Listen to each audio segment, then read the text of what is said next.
Continuamos, amados hermanos, en nuestro recorrido por la Biblia. Hemos llegado a la segunda epístola a los Corintios. Estamos examinando cada capítulo y en lo que sea posible cada versículo a ver qué nos dice el Espíritu Santo, qué podemos extraer de allí para nosotros, que nos edifique, que nos sirva para seguir avanzando en la obra del Señor y siendo útiles. La palabra del Señor ubicados en la segunda epístola a los Corintios. Como comentario, les digo que el apóstol Pablo había escrito una carta a los Corintios y esa carta no fue muy bien recibida. La carta fue rechazada y el pueblo de los Corintios, la iglesia, es decir, muchos creyentes allí, no hicieron caso. Le llegó la noticia al apóstol Pablo. Ellos se volvieron rebeldes, no quisieron escuchar los consejos, las exhortaciones, los regaños amorosos del apóstol Pablo. Y entonces alguien llevó la noticia a Pablo de que la iglesia estaba peor, que no se había mejorado. Y él había enviado esa carta por mano de Tito, según los historiadores. Entonces, en vista de eso, él se propuso a ir nuevamente a ver qué sucedía. Y cuando estaba en esto, le avisaron que la iglesia estaba mejorando. Estoy hablando de un tiempo después, obviamente, que la iglesia estaba mejorando, que, bueno, habían reaccionado, el Espíritu Santo había tratado con ellos y habían reaccionado. Entonces, él envía esta tercera carta. La segunda carta que envió no aparece como inspirada, no aparece tampoco en ninguna parte. Esto lo descubren los historiadores en la investigación. Pero entonces se le envía una tercera carta. Y la tercera carta, e incluso hay algunos eh, eruditos estudiosos que dicen que esta es la cuarta carta que envía Pablo. Dejémosle la discusión a ellos, si era la tercera o la cuarta, no importa, tengamos por ahora esta como la tercera, y para nosotros como la segunda, ya que es la que aparece en la Biblia. Entonces, después de que él quiso asegurarse de que las cosas cambiaran, alguien le avisó a Pablo que la iglesia estaba mejorando, y él escribe amorosamente esta carta que quedó registrada como la segunda. Dice Pablo, apóstol de Jesucristo, por la voluntad de Dios, y el hermano Timoteo, a la iglesia de Dios que está en Corinto, con todos los santos que están en toda Acaya. Entonces les escribe a ellos e incluso a los que están más allá en la provincia de Acaya, y les dice que él está con Timoteo en ese momento. El saludo les asegura que él es apóstol de Jesucristo por la voluntad de Dios. ¿Por qué comienza Pablo con este saludo? Recordándoles que él es un apóstol de Jesucristo.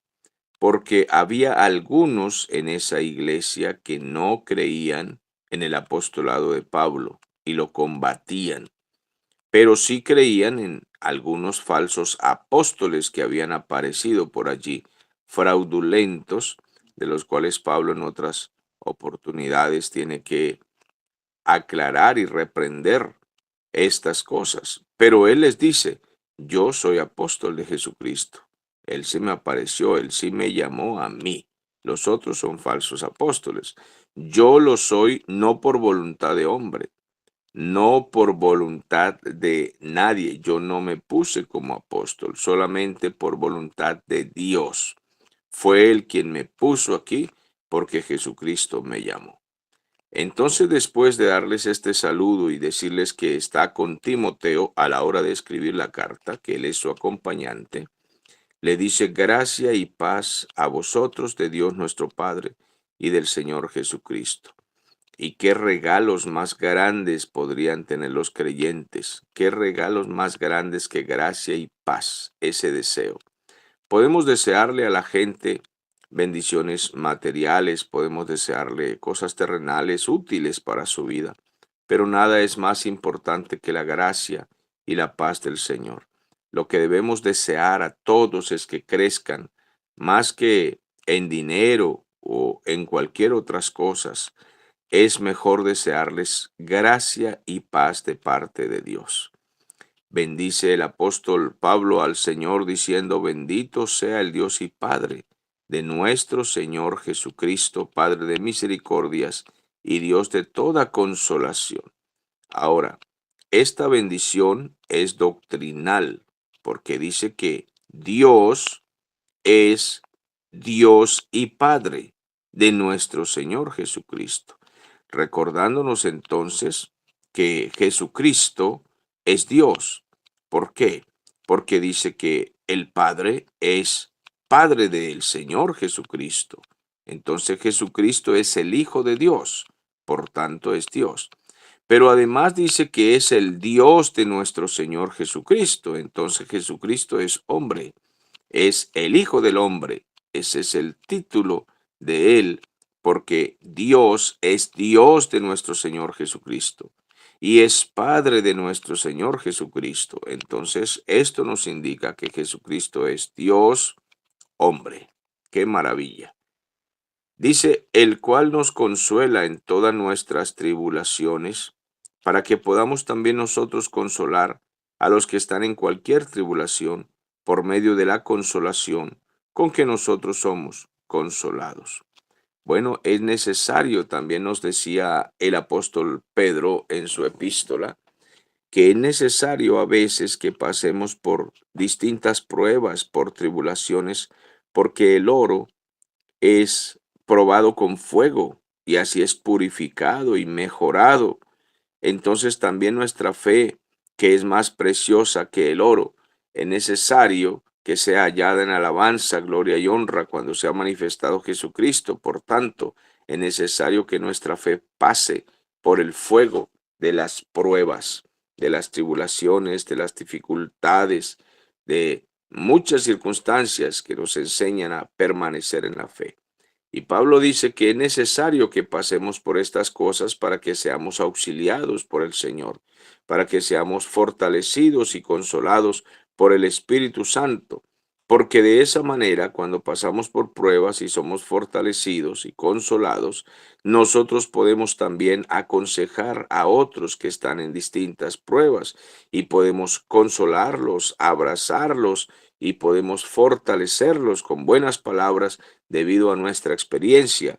Por tanto, el Señor nos consuela en nuestras tribulaciones, dice Pablo. ¿Para qué? Pues para que nosotros podamos también fortalecer a otros, consolar a otros que pasan también por tribulaciones. Ahora, porque de la manera que abundan en nosotros las aflicciones de Cristo, así abundan también por el mismo Cristo nuestra consolación. Muchas tribulaciones vienen a nuestra vida, muchas, pero de la misma manera que vienen tribulaciones, vienen los consuelos, vienen las fortalezas, vienen los ánimos que da el Señor, y Él nos muestra los milagros en medio de las circunstancias, para que nosotros también podamos con esa misma consolación ir a otros y decirles, yo estuve en ese camino espinoso, yo también me resbalé allí. Yo tengo también experiencias similares a las tuyas. También he sido perseguido, acusado, calumniado, traicionado. También he tenido escasez. También me he enfermado. Mis hijos también han enfermado. Mi familia también. Y en esos momentos el Señor me ha auxiliado. En estos días, una hermana vio un video en los estados que uno presenta a diario para dar algún consejo, alguna reprensión, alguna cosa. Y una hermana vio un video allí que le llamó la atención de unos búfalos que defienden a sus cachorros y luchan contra los leones para liberarlos, porque los leones vienen a buscar los cachorros como presas. Entonces vienen todos los búfalos y defienden. Y es una ilustración, lo usa el que regala el Estado, lo usa para mostrar que Dios nos defiende en todas las dificultades, las luchas, las guerras que tenemos, de los que vienen contra nosotros, de nuestros enemigos y todo lo que quiera afligirnos. Entonces, una de las hermanas que observó me escribió y dijo, si eso fuera verdad que algo así, como dijo, si esto me hubiera pasado a mí, que estuve en pruebas, pero ninguno me defendió, los hermanos no me defendieron, me dejaron sola en ese momento en la prueba. Algo así me dijo la hermana, no con mala intención, por supuesto, sino recordando que en ese momento de la prueba, según su versión, ella estuvo sola y que nadie la había amparado, ningún hermano se refería a ella. Pero el video no es presentado para mostrarnos a los hermanos defendiéndonos, sino al Señor defendiéndonos. Entonces yo le hice la corrección y le dije, hermana, ese video no está representando la defensa de nuestros hermanos. El video lo que representa es que cuando estamos solos y somos atacados por nuestros enemigos, los demonios, las circunstancias, lo que puede venir a nuestra vida, porque a todos nos llegan dificultades y somos atacados, el Señor es fiel y se queda a nuestro lado. Cuando nadie está, el Señor nos defiende. Es de eso que trata ese video. Entonces, entienda que mi Dios estuvo con usted en el momento de la lucha, no necesariamente nuestros hermanos. Son humanos, fallan, se equivocan, no todos pueden estar con nosotros en nuestras pruebas, no esperemos eso, pero nuestro Dios es fiel, Él sí está allí. Entonces la hermana dijo, no, claro que sí, por supuesto, me refería a los hermanos, exacto, pero el video se refiere es a Dios y no a los hermanos.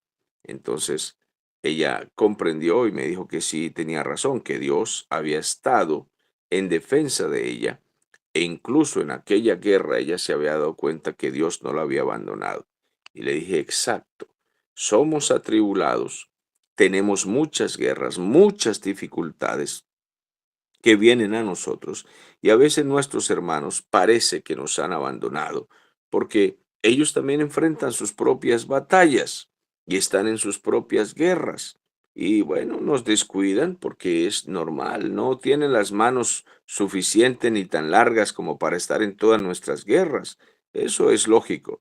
Pero aquí lo que importa es que en medio de toda tribulación y dificultad, nuestro Dios estará con nosotros y Él será nuestra salvación. Entonces el versículo 6 dice, pero si somos atribulados, es para vuestra consolación, porque somos atribulados para ser fortalecidos por el Señor, para que nosotros podamos ir y entonces consolar a otros. Es para vuestra consolación y salvación.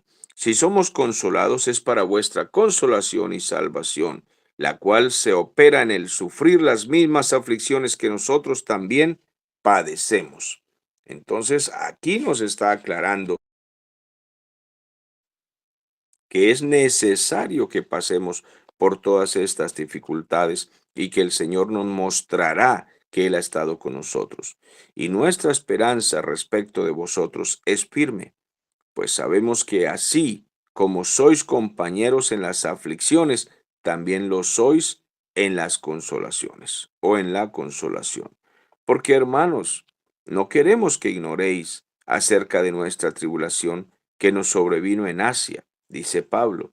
Les quiero contar una circunstancia difícil que estuvimos atravesando y que quizás ustedes no han sabido, que nosotros también fuimos abrumados sobremanera en unas dificultades muy terribles, pero fue más allá de nuestras fuerzas, de tal modo que aún perdimos la esperanza de conservar la vida. Nosotros creímos incluso que íbamos a morir. Las cosas fueron tan difíciles que aún la palabra dice que el Señor nunca nos pondrá a prueba más allá de lo que podamos resistir, sino que Él dará juntamente con las pruebas la salida.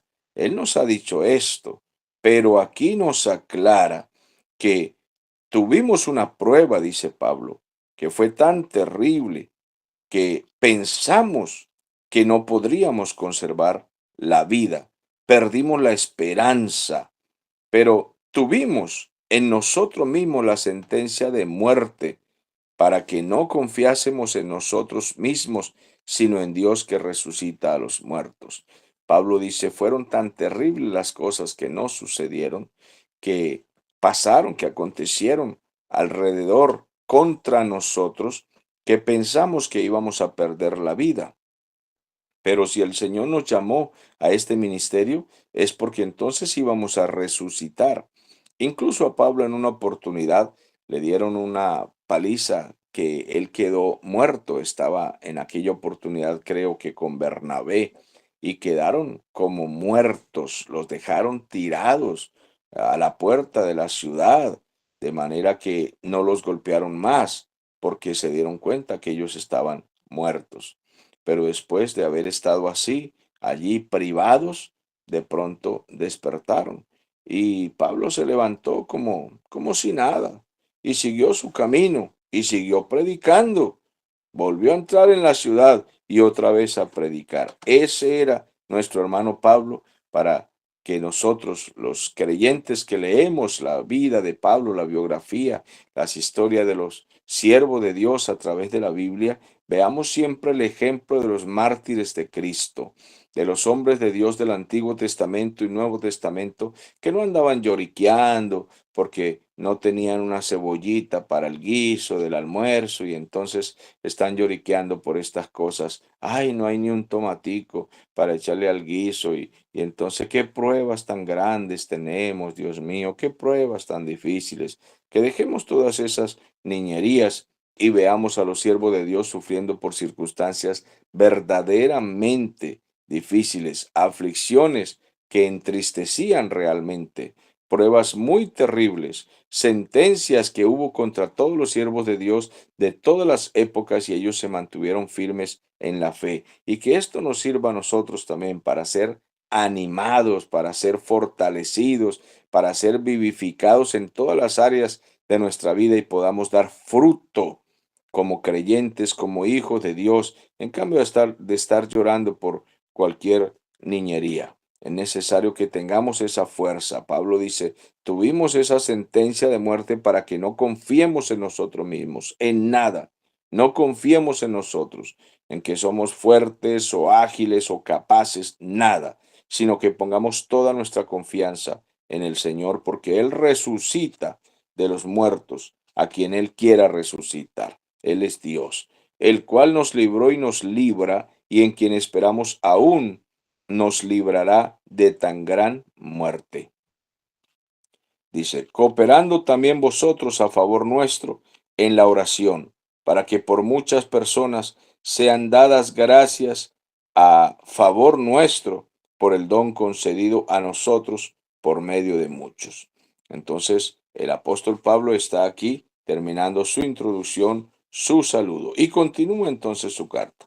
Porque nuestra gloria es esta, el testimonio de nuestra conciencia, que con sencillez y sinceridad de Dios, no con sabiduría humana, sino con la gracia de Dios nos hemos conducido en el mundo y mucho más con vosotros.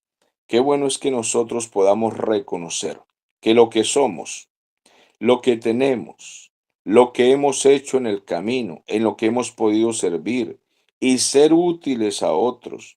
Nunca nos jactemos de que sea por nuestra propia fuerza, porque lo hayamos adquirido nosotros por nuestro trabajo. Obviamente que nuestro trabajo es importante en la obra del Señor y todo lo que hagamos para nuestro crecimiento personal es importante. Pero si no fuera por el Espíritu Santo, no podríamos entender estas cosas, ni podríamos obrar en el camino de la obra del Señor, ayudando, edificando, fortaleciendo, si no fuera por el Señor. Pero que podamos decir nosotros que toda la sabiduría, toda la inteligencia, toda la capacidad, los dones y todo lo que hemos hecho y la rectitud con que podamos comportarnos, no es por nuestra fuerza humana ni nuestra sabiduría humana, sino que podamos decir como el apóstol Pablo, que todo esto ha sido porque el Señor así lo quiso, porque esta ha sido su voluntad. La sabiduría carnal no sirve para nada en cuanto a el poder del Espíritu Santo, en cuanto a la obra de Dios que debe moverse con el poder del Espíritu Santo. La sabiduría humana es totalmente pasajera, limitada. Nuestros brazos son muy cortos para poder alcanzar a tantas familias, ayudarlas y edificarlas. No somos capaces como humanos simplemente con psicología o filosofía o pensamientos por ahí, cuentos, como llamaba el apóstol Pablo, cuentos de viejas. Es mentira. Todo eso es pasajero y terrenal y no tiene la capacidad para edificar el cuerpo de Cristo. Somos capaces de predicar, de enseñar con poder, con unción del Espíritu, con capacidad para ayudar a otros solamente porque el Señor está con nosotros y es quien nos impulsa y nos dirige. Entonces Pablo dice, no os escribimos otras cosas de las que leéis o también entendéis y espero que hasta el fin las entenderéis. Como también en parte habéis entendido que somos vuestro motivo de orgullo, así como también vosotros lo seréis para nosotros en el día del Señor. Cuando venga el Señor, Pablo dice, espero que ese día, o estoy seguro de que ese día recibiremos la recompensa por todos ustedes, porque han escuchado la palabra, han sido edificados, han sido bendecidos, la iglesia ha crecido, pero nosotros esperamos es en el Señor. Ustedes también podrán ese día recibir recompensa de haber trabajado con nosotros, de habernos ayudado, de habernos fortalecido, de haber dado ofrendas, de haber sido obedientes. Ese día, cuando venga el Señor, Pablo de vez en cuando recordaba, muy a menudo recordaba, que el Señor vendría para recompensar cualquiera haya sido nuestra obra, que estuvieran creciendo siempre en la obra del Señor, sabiendo que nuestro trabajo no es en vano. Entonces, que el Espíritu Santo nos ayude a comprender estas cosas, que hemos pasado por tribulaciones, dificultades, circunstancias difíciles, porque el Señor ha permitido y Él mismo nos ha metido en todo ese laberinto, pero ha estado con nosotros y nos ha enseñado a madurar en medio de las circunstancias difíciles, amados. En el camino a veces hemos sido abandonados por hermanos, a veces hemos sido traicionados, a veces nos han herido aquellos a quienes les hemos servido. Hemos extendido la mano y hemos sido golpeados por aquellos a quienes hemos extendido la mano. En el momento no entendemos por qué pasan estas cosas, pero luego somos fortalecidos por el Señor, pasamos las circunstancias difíciles y pasado el tiempo, entonces vienen a nosotros otros ministros, otros pastores o incluso, bueno, hermanos de diferentes iglesias y vienen a preguntarnos o a pedirnos un consejo porque están atravesando las mismas situaciones. Sus hogares han pasado las mismas circunstancias, el ministerio también ha sufrido estos golpes, los hermanos han sido abandonados o han sufrido ciertas dificultades, algunos están en escasez y vienen a preguntarnos qué hacer en medio de la escasez y les recordamos a ellos que todos estamos en el mismo barco. Les decimos que hemos pasado por esas circunstancias y hemos visto la mano de Dios obrar en todo. Actualmente tengo unos nuevos creyentes que están asistiendo a la iglesia y me dicen que desde el momento en que comenzaron a asistir a nuestra congregación, entonces comenzaron a pasarles una serie de circunstancias terribles, que si los echaron de la casa con insultos, que en el trabajo ha bajado el dinero, ha habido escasez en su trabajo, han enfermado, se les han accidentado sus vehículos. Justo cuando comenzaron a servir al Señor, comenzaron a pasar todas estas cosas alrededor de ellos, en sus casas, en sus trabajos, y ellos dicen, no entendemos, pero ahora que comenzamos a obrar diferente, a pensar diferente, a congregarnos, a escuchar la palabra, se ha venido todo esto contra nosotros. Y tuvimos que explicarle que por allí pasamos nosotros también. Cuando llegamos al Señor se levantaron una serie de circunstancias tan terribles que incluso yo trabajaba para una empresa y fuimos despedidos de esa empresa y quedamos sin trabajo en un mes de enero donde no conseguíamos trabajo en ninguna parte y yo le preguntaba en ese tiempo al Señor, ahora que soy cristiano, ahora que comienzo a servir al Señor, ahora que inicio estos caminos tan maravillosos, en este camino santo del Señor y quiero portarme honradamente, fielmente, ahora que he decidido que mi vida va a ser en Cristo y en su palabra, se me vino el mundo encima. Y fueron diversas cosas que pasaron, largo el testimonio, pero en medio de todo ese laberinto, el Señor estaba con nosotros. Él nos mostraba su mano, nos mostraba su provisión de manera maravillosa. Entonces, mis amados hermanos, es necesario que atravesemos por todas estas circunstancias para que nuestra fe sea probada y fortalecida y aprendamos a no depender de nuestros conocimientos, de nuestra capacidad, para que salga de nosotros todo orgullo y nuestro orgullo sea pisoteado y expulsado de nuestra vida y no digamos que somos lo que somos o que tenemos lo que hay es porque nuestro esfuerzo se lo merece o cualquier otra cosa que pueda salir de nuestra boca y que llegue a nuestro pensamiento, que lo que demuestra es orgullo, sino que podamos con humildad decir, todo lo que tengo y lo que soy es por Cristo. Y todo lo que tuve y todo lo que fui, lo tengo ahora por basura. Y lo saco de mi vida para darle la gloria al Señor y que es necesario, dijo Juan el Bautista, que yo mengüe para que Él crezca. Que siga Cristo revelándose en sus vidas, que siga el Señor mostrando en sus vidas todo lo que Él quiera mostrar, que usted pueda mostrar a Cristo, que no muestre tanto de usted, que no mostremos tanto de nosotros, sino que en nosotros muera todo lo terrenal. Tengamos todo esto como pasajero y podamos decir que el Señor es nuestro ayudador cada día, que estamos aquí de pie porque Él puso en nosotros el querer como el hacer por su buena voluntad. Continuaremos entonces desde el versículo 12 el día de mañana. Que el Señor nos ayude, que el Espíritu Santo nos dirija. Esta ha sido la introducción y el saludo del apóstol Pablo para la iglesia a los Corintios en esta segunda oportunidad de la segunda carta que escribe el apóstol Pablo en compañía de Timoteo. Que el Espíritu Santo nos ayude a todos.